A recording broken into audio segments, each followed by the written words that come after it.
വ്യക്തി അവരുടെ ലൈഫിൽ ഒരു ട്രോമാറ്റിക് ഇവന്റ് എക്സ്പീരിയൻസ് ചെയ്തതിന്റെ ഭാഗമായിട്ട് അവർക്ക് ഉണ്ടാവുന്ന ഒരു മെന്റൽ ഹെൽത്ത് കണ്ടീഷനെയാണ് നമ്മൾ PTSD അഥവാ പോസ്റ്റ് ട്രോമാറ്റിക് സ്ട്രെസ് ഡിസോർഡർ എന്ന് പറയുന്നത്.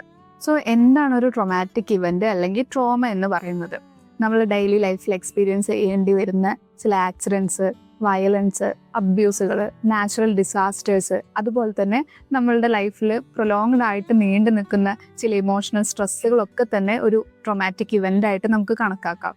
PTSDയുടെ പ്രധാനമായിട്ടുള്ള സിംറ്റംസ് എന്ന് പറയുന്നത് ആ ട്രോമ റിലേറ്റഡ് ആയിട്ടുള്ള ഫ്ലാഷ് ബാക്കുകൾ, നൈറ്റ് മെയർസ് ഉണ്ടാവുക എന്നുള്ളത്, അതുപോലെ തന്നെ അകാരണമായിട്ടുള്ള ആൻസൈറ്റി, സഡൻ ഇമോഷണൽ റിയാക്ഷൻസും, അതുപോലെ തന്നെ ഇമോഷണലി നമ്പായി പോകുന്ന പോലുള്ള ഒരു അവസ്ഥയും ആ വ്യക്തിക്ക് അനുഭവപ്പെടുകയും ചെയ്യുന്നതാണ്.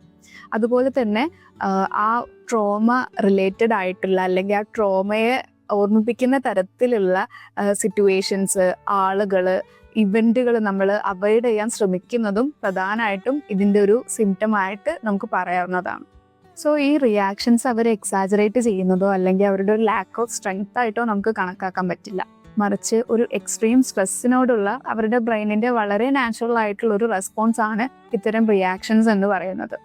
PTSDയുടെ ഭാഗമായിട്ട് നമുക്കിടയിലുള്ള ഒരു സ്റ്റിഗ്മ എന്ന് പറയുന്നത് ട്രോമ എക്സ്പീരിയൻസ് ചെയ്തുകൊണ്ടിരിക്കുന്ന ഒരു വ്യക്തിയുടെ അടുത്ത് നമ്മൾ സ്ട്രോങ് ആയിട്ട് ഇരിക്കാൻ പറയുക അല്ലെങ്കിൽ പെട്ടെന്ന് മൂവ് ഓൺ ചെയ്യാൻ പറയുക എന്നുള്ളതാണ്.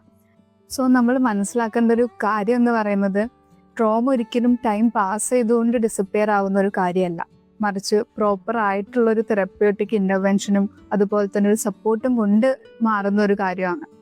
So being a parent or friend or partner, ഒരു ട്രോമ എക്സ്പീരിയൻസ് ചെയ്തിട്ടുള്ള ഒരാളാണ് നിങ്ങളുടെ കൂടെ ഉള്ളത് എന്നുണ്ടെങ്കിൽ നിങ്ങൾക്ക് ചെയ്യാൻ പറ്റുന്ന ഏറ്റവും വലിയ കാര്യം വിത്തൗട്ട് ജഡ്ജ്മെന്റ് അവരെ കേൾക്കുക എന്നുള്ളതും അവർക്ക് സപ്പോർട്ടായി ഇരിക്കുക എന്നുള്ളതാണ്.